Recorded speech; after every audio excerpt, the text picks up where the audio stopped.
Hi guys, it's Andrew from Canada with one of the best music production and audio mixing courses. Today I'm gonna share with you 15 minutes for free of the lesson number 13. Last week I didn't release free part of the lesson 12. It's amazing, it's available to buy. By the way, how to buy full lessons and how to participate in my course you can read in the description or in the first pinned comment. Literally read the short text, it explains everything. Also there are links where you can read 250 all 5 stars reviews or 146 all 5 stars reviews verified by Google. And out of those Google verified reviews, the latest review from one guy who participated in these full lessons right now. This is his review on the screen right now. You can pause this video and spend 1 minute to read his review over here. A lot of people think if they watch 10% of those full lessons, they participate in the course. I heard this statement multiple times, like, I'm participating in this course, but I only watch free videos.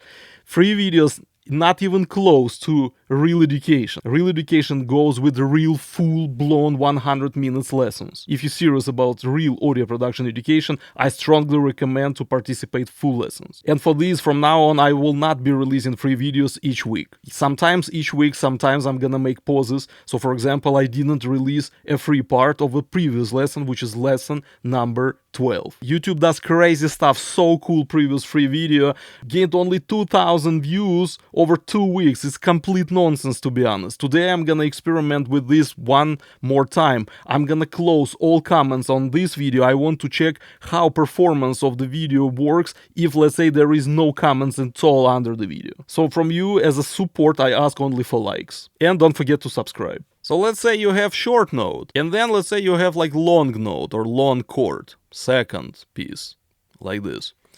How compressor works, you already know it perfectly. You have a threshold, I draw it in a red line always. I put this threshold below the peaks, and compression starts in this way. Either compressor has already some pre-set up short release, or it's completely automatic in a compressor. So gain reduction meter or submarine dives, this is the depth of diving, let's say 5 dB of compression. And it starts going back to the surface, going, and try to be pretty quickly, so submarine tries to stop compression as fast as possible. So it's a short release time. Next node happens, and again, you trigger, let's say, the same amount of compression, let's say 5 dB. But what happens with next peak and next peak and next peak? So as you can see, all 3 peaks over here in the next node actually stay above the threshold. And only 1 peak was above the threshold in the first node. For compressor with automatic release, it means that compressor notices the next peak, which is above the threshold. And next peak above the threshold, and next peak above the threshold. So compressor kind of sees that every next peak actually not in a hurry going below the threshold. Which means for the compressor, it's obviously if you have like peak, peak, peak, peak, peak, peak, it means long node. If you have loud peak and then very quiet peak and then even quieter peak, it means it's a fast fade out and node is short. Compressor kind of thinks it's obvious that the node is long, because peaks not in a hurry of being quieter and quieter and quieter. They still keep their levels. If your release time will be super short, eventually compressor will stop very quickly and you're gonna squash the half of a node, like this.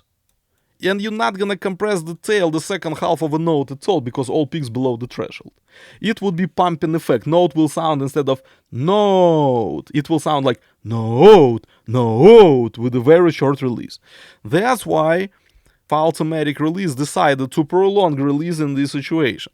And release will not be in a hurry, so potentially trajectory of release will not be like this, but will be more like this, slowly going, like much longer release time, which means these all peaks will be compressed a lot by those 5 dB, let's say, but as submarines still going to the surface, you're gonna influence even those peaks below the threshold a bit.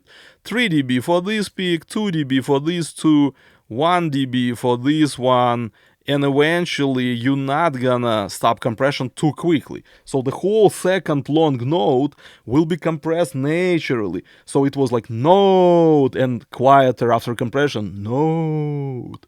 You know what I mean? Instead of node, node. You know what I mean? I'm gonna copy and paste my nodes from my nodes to speed up the process, so I'm gonna say it prolongs release time when the note is longer. I'm gonna show you a real example for this. We have cello over here. Now what I'm gonna do with this, I'm gonna change the music pattern of it. Let's say a couple of short notes and let's say one long note or chord. So let's say this one will be long. We have spiccato and then sustain note, long note. Again, it's pretty subtle, but this is what audio engineering is about. Everything is subtle, not everything is too obvious, especially for people who don't have experienced ears. And this is something what I also need to teach you, how to listen to and how to recognize subtle things in audio.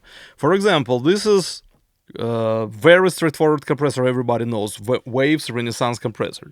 Electro mode, it's a VCA compressor, which is fast enough, right? And ARC mode stands for automatic release control, so it's auto release. And look how gain reduction quickly tries to return to surface. So this is 2 first, and it was to 6 and back quickly, to 6 and back quickly. Right? So it's fast release. And now when we're gonna put this long note over there, as note fading in, it will be some time until it reaches maximum compression. It will hold this maximum compression. And then eventually it will start returning back to the surface. And notice how much slower this kind of pace to no working position, to the surface. Your task right now to notice how this orange indicator quickly jumps back to surface, and then to surface. It will not be day and night difference, but it will be definitely slower. Check it out. Orange indicator will be working like this. Fast diving, fast back. Fast diving, fast back. And then slowly diving. It has nothing to do with the topic. It's just because of slow fade in on this note. So note just appears above the threshold, slower, higher, and higher. That's why compression will be increased. Because it's the actual compression plus residual compression, which I explained in the previous lesson. In the lesson number 12, one of the most important topics on release parameter. So diving, jumping back, then diving, and then jumping back. Notice it on the orange indicator. See how slow it comes back on after third note, but very quickly after first and second. Next statement will surprise you. What I'm gonna say next? I'm gonna say this. Commonly, auto release sucks. It works wrong. The problem is, this stupid machine called compressor doesn't know exactly what you try to achieve with your sound. Sometimes it goes smooth and everything is perfect. I'm gonna throw this compressor on my vocal. It's again my funny song where I recorded multiple preamplifiers and microphones just to compare them with each other. I used electric guitar in the first place, but I created remixes. I created electronic version of the same funny song. I created this orchestral version of this funny song. Sounds like this.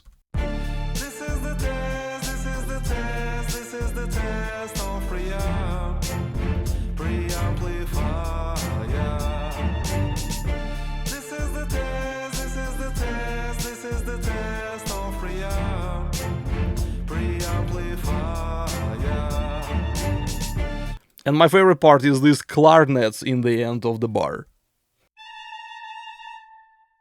Oh, you know what I mean? Nice. You know, my vocals simply can be too evened out. I may perform so evenly by myself. That's why maybe it will not really demonstrate this, but let's try. This is the test, this is the test, this is the test of preamp. I just tried this compressor on my vocal. My vocal is already recorded very evenly because I worked with my voice properly. And it sits in the mix pretty fine, and I'm only gonna fool you if I'm gonna demonstrate this compressor. This is the problem with majority of tutorials you see, especially when somebody shows you the full project, how they mixed it. Your instruments already may be very transparent and very even after recording.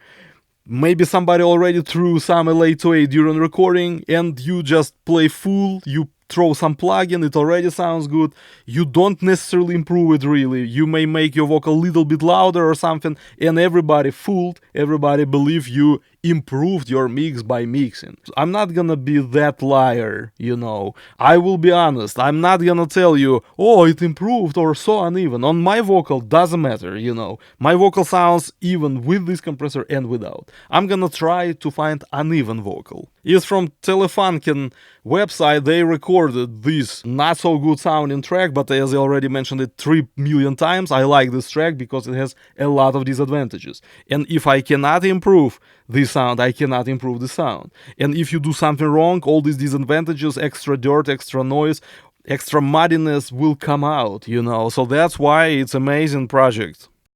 Treating people just like pawns and chairs. Vocal sounds pretty uneven in the mix. It goes treating people just people like punch in the beginning. Treating people just like pawns and chairs. Just like quiet, and then pawn. 2 chairs, pawn sounds much louder than the previous syllables. 4:1 ratio, the best ratio for evening out. Release time will be automatic. De-esser is off, limiter is off, only compressor is working. Treating people Oh my god, this automatic mode completely sucks. You know what I mean? Listen to how it works. It goes treating, and then people much quieter than treating. treating people just like Compressor does crazy. Even without this compressor, vocal sounds much more even. treating people. Treating people. Fluctuations, but at least at the same page, With this compressor, treating sounds loud and people sounds much quieter. Treating people just This is automatic mode. It's just crazy. So design of diode bridge compressor, which is this compressor is based on. Diode bridge compressor can be sometimes pretty good working on the master bus when you don't really need any dynamics control rather than just polishing and summing up the whole mix together with little bit of compression. But when you need really special compression, the core idea of compression, when you need to even out uneven notes, this compressor rather make your notes even worse than they were before. So what I'm saying, some compressor just by design sucks in automatic mode. I'd rather choose my own compressor, and I would choose specific release time based on what I hear and what this vocal requires. And then it will be great. I'm gonna show you. I'm gonna demonstrate how well I can set up a compressor for this vocal. I'm gonna go with this old compressor, manual mode, electro mode. I'm gonna go with pretty fast attack around 1 millisecond. I'm gonna go with release time around 200, 250 milliseconds. Or 150 milliseconds actually. I'm gonna go with 4:1 and I'm gonna compress by the same amount, 610 decibels. I compensate lost volume because compressor always makes your source quieter. And now this vocal sounds great. treating people just like pawns and chairs. I seems like holding compression a bit too long. I put release little bit shorter, 220. Treating people just like pawns and chairs. Yeah, but nothing like trading people, like it was with the NIF automatic mode. Also, the reason why not always automatic release works really good is when you need some special release time. Let's be honest, I just showed you an example how I predicted how much release I would need for that vocal. I chose 250, then I realized it's a bit too long, I changed it to 220, and it started to be less compressing every next note, mostly working on each individual note, and I was able to even out notes with each other. If, let's say, I would choose automatic release time, automatic machine, stupid machine, may decide to change these 220 milliseconds randomly up and down due to different reasons. It can be absolutely ugly. That's why, if you're a specialist in audio production, you definitely can set up release by yourself. And that's why fixed release times sometimes much more logical. But where automatic release is considered to be pretty effective is on the master bus. A lot of people may say, how about this SSL master bus compressor so famous to process the whole song? Put this compressor on the master bus, let's say attack 10 milliseconds, release automatic, ratio 2:1, compression just a little bit. Classic approach for master bus compressors is to compress just a little bit. So I compress just 2-3 dB. Treating people just like pawns and chairs. We lost a bit of volume of a song, I compensate my up gain back by 2 decibels. That's it. Treating people just like pawns and chess. And you can say, see, automatic release works great on the master bus. But don't fool yourself. First of all, I talked about automatic mode of NIF 2254. SSL master bus compressor has much better automatic release design. Second reason, one thing when you want to even out notes which heavily uneven and you need to apply literally amount of compression like 5 dB, 7 dB, 10 dB of compression, and completely different story when you throw this compressor on the whole song where you don't want to make some parts like completely quiet and other parts completely loud. You rather use this compressor for gluing effect, not for dynamics control. You don't use master bus compressors to completely modify how your song sounds like. It's a glue. This compressor has a nickname called the glue. The glue means you only need to make all instruments sound a bit more together by this compressor. And that's why you apply just a little bit, only 2 dB. Even if it fluctuates like crazy with 2 dB of compression, you're not gonna hear it too much. Like with that vocal where I compressed by 10, 12 decibels and it was fluctuating like crazy, you know what I mean? So don't fool yourself. It works over here just because of this compressor has simply different purposes. And you set up so minimal amount of compression that it's even impossible to really find huge disadvantages of this mode. Plus, don't forget, master bus is not a vocal which has some specific notes, this and that and that.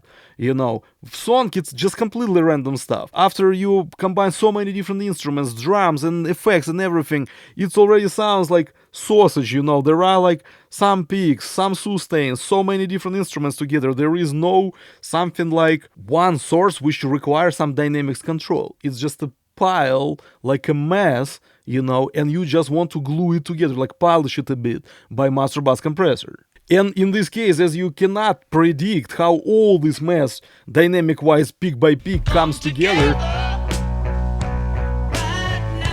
you choose automatic release, which just relies on what compressor can see, rather than what you can predict, how you can count all these things in advance, you know what I mean? How to participate my course and how to buy any full lesson, you can find information in the first pinned comment or in the description. Just a little piece of text, just read it and you will understand everything.